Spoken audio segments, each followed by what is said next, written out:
Most people believe one dangerous lie, that if you just try harder, you'll finally fix your life. Work harder, push harder, discipline yourself harder.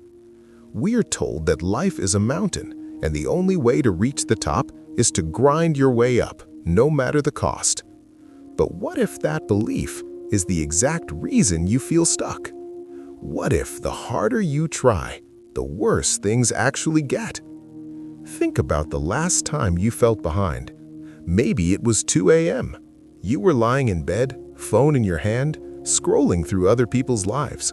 Better body, better money, better life. And in that moment, you felt it. That quiet pressure. I need to fix my life.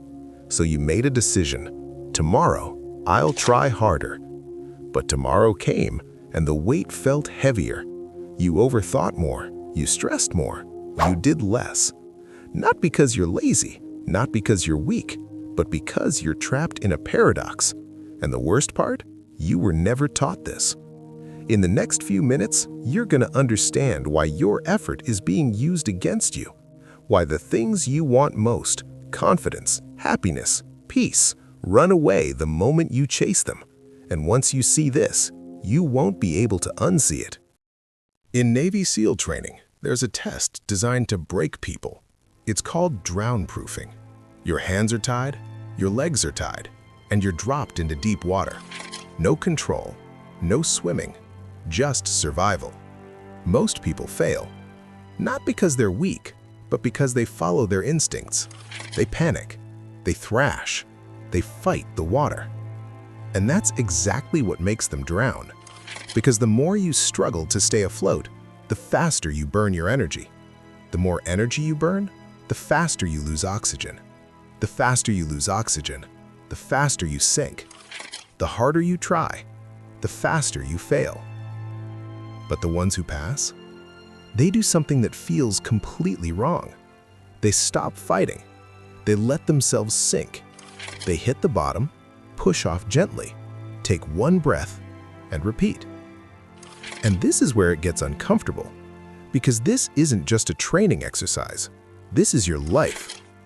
Right now, you are thrashing, trying to force confidence, trying to force success, trying to force control. And just like those cadets, your effort is the thing pulling you under.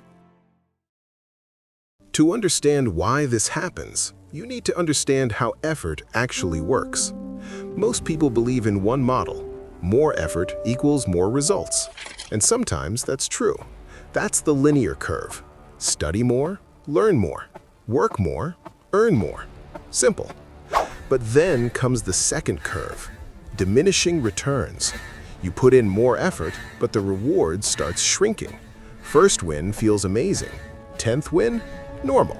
100th? Expected. But here's where it gets dangerous. There's a third curve. Almost nobody talks about it, and this is where most people destroy their lives. The inverted curve, where more effort creates worse results. Think about sleep. The harder you try to fall asleep, the more awake you become. You've experienced this, and it frustrates you every time. Think about confidence. The more you try to look confident, the more unnatural you feel. The more you think, the worse you perform. Think about social situations. The more you try to impress people, the more awkward you become. Because some things in life don't respond to effort. They reject it. And this is where most people stay stuck forever. They think the solution is try harder. So they read more books, watch more videos, add more pressure. But nothing changes because they're using the wrong map.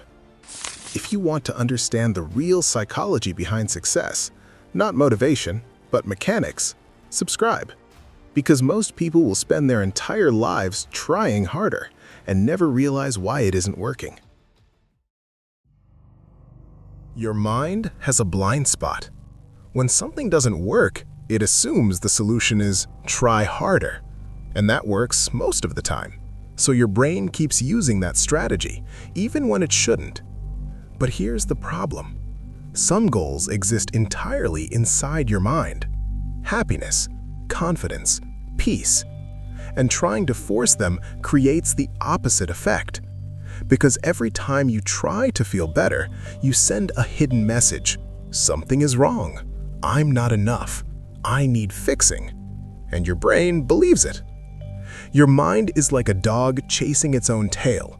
It thinks, if I just try faster, I'll catch it.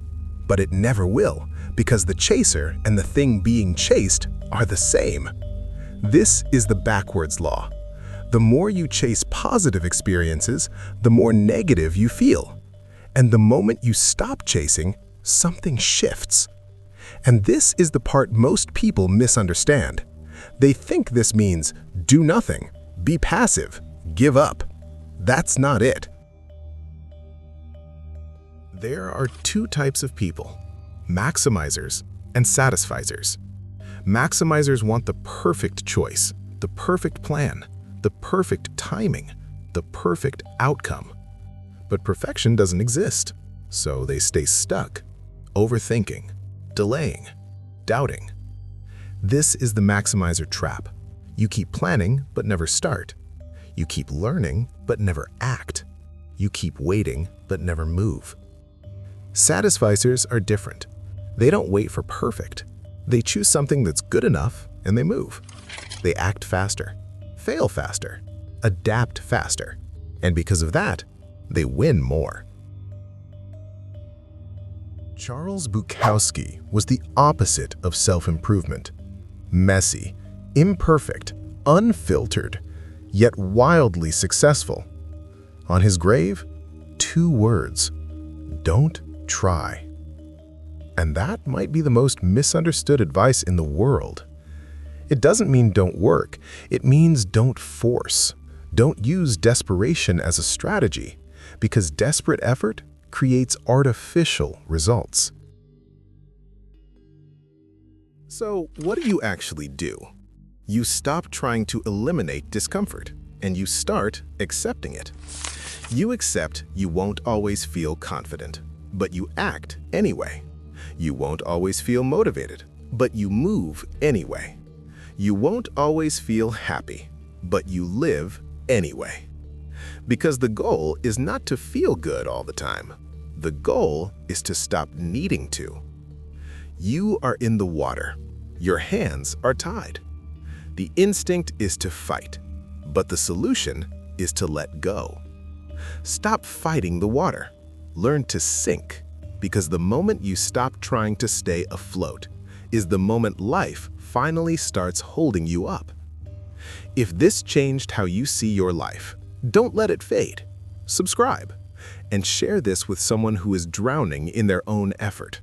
Because the truth is, we are all in the water, and the only way out is down.